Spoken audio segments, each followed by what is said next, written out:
Just want to follow up with what the not Matt Dunaway just said. So in tomorrow's game, we're just trying to spread the word internally about the changes with the parking situation.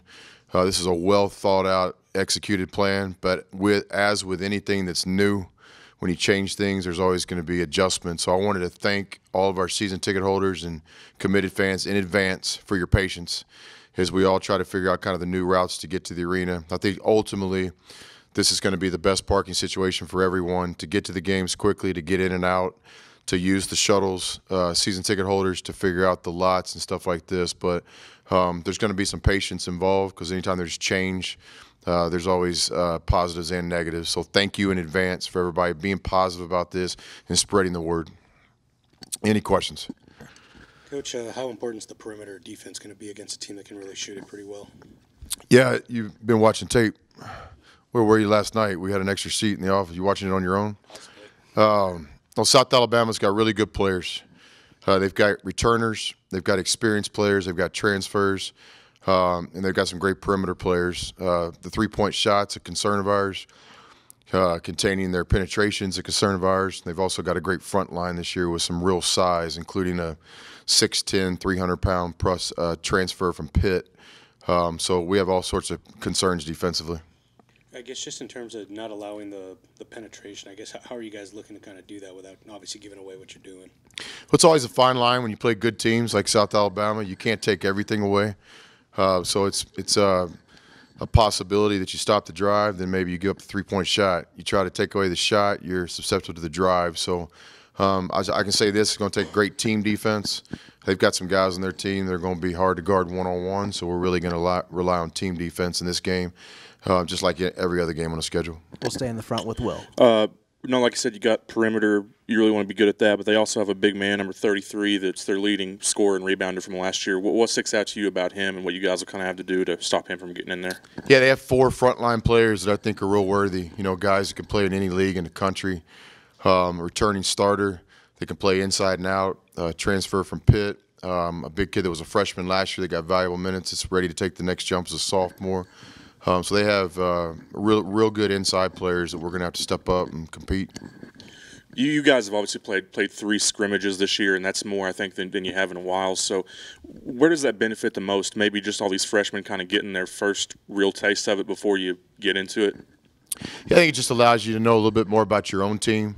There's no really advantage with the opponent because everybody played 3 this year. Everybody got the closed door, the exhibition, and the hurricane relief game. So I think it was a pretty cool break for us because we have all these young guys. And to have another scrimmage-type situation, I think, helped us and helped the players. Again, questions for Coach. We'll get the microphone back to you. We'll go to David in the back left. Coach, looking at the probable starters for this, you got Tommy in the starting lineup. What have you liked from him in these exhibition games and I guess last season as well as he was working to get eligible? Yeah, for sure. I'm not sure who will start tomorrow night's game, but Tommy's in the rotation. We basically got 7 or 8 guys on this year's team that I call starters. I think Tommy's done well. You know, anytime you transfer and you have to sit out for a year, that's tough to do, go a whole year without playing basketball. But Tommy stayed motivated internally, and now it's finally time to get back on the floor. So I think what we're really looking for Tommy, not only tomorrow night against South Alabama, but also here in the first few weeks of the season, is to try to find some kind of level of consistency.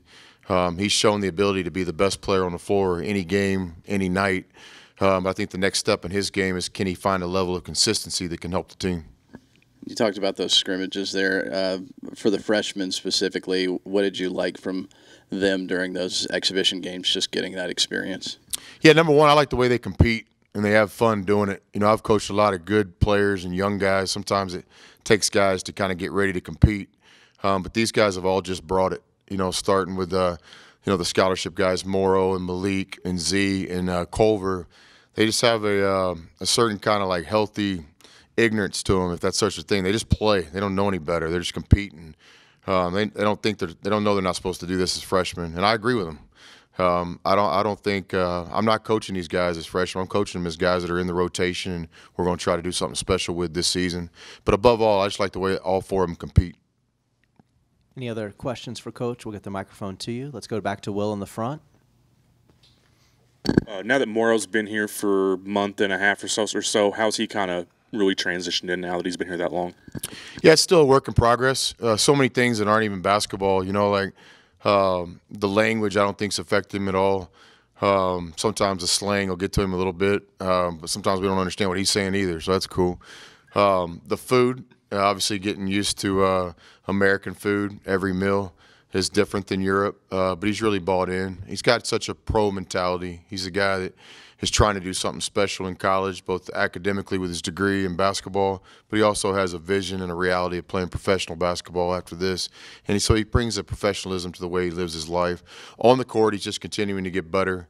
He's probably made the biggest adjustment of any guy we've had from the first time we scrimmaged till tomorrow night's game. So it's no secret Morrow's a big part of what we're going to try to get done. Go ahead. We'll go to Chessa in the back.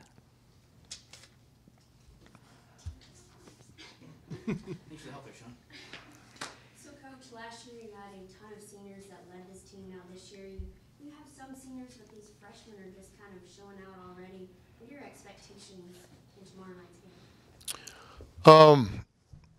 I think above all, as any coach would tell you, you just want to get off to a good start. You want to see the things in the game that you have been working on in practice. We have an identity to our team, just like everybody else does. Our identity is unselfishness, a commitment to defend, playing the game the right way. So we hope to see that carryover from practice to the first game. And certainly with this team, we've got some guys that it's their first college basketball game. So you hope they have some success individually, and you hope that our returners are able to help those guys through their first college game. There's been a lot of buzz with the season starting here, and most people envision West Texas as being such a football-driven area, and now basketball seems to kind of overtaken that football mentality. That's got to speak highly of your team. Yeah, I don't know if I agree with that. I think West Texas is both. It's athletics in general. So there's no bigger college football fan than me. I love it. I probably study college football coaches more than I do basketball. I got a personal relationship with Cliff and his staff and Kenny and those guys. So, I think you can be great together. And I think football has helped us so much on campus. We have so much respect for those guys and a great working relationship. But I respect the question, and I'm glad there's a buzz around the campus right now about basketball. And I think Cliff and those guys would welcome that too. We all support each other. But I think it's a credit for a lot of things. One, it's our season ticket holders.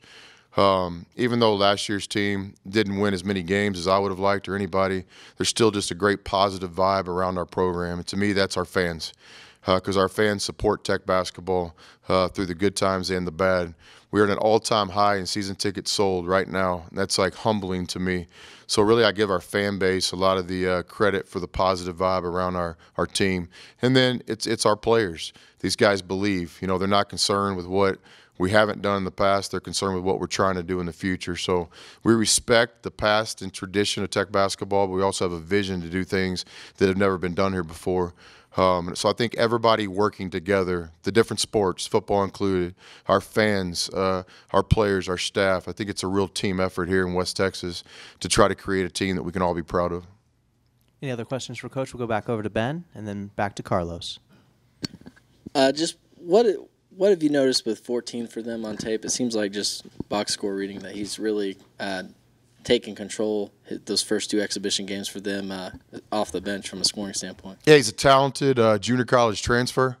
I'm a JUCO guy. I have a lot of respect for JUCO transfers. We've got a great one on this year's team with Naeem about to play his senior year. Josh and Hiron, we rely on these guys. But they've got a special score. He's a guy that when he gets the ball, he's thinking score. So we'll have to play great team defense on him tomorrow. We'll go ahead and get the mic up to Carlos. Sean, if you could assist.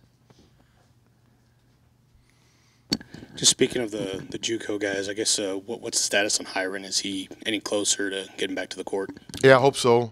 He's showing improvement through the concussion protocol, but it's just a long process. So I start my morning every morning meeting with Chris Williams, the trainer, and getting the exact feedback from the doctors. And, we're going to trust the process. Hiron's working really hard. We hope to get him back very soon.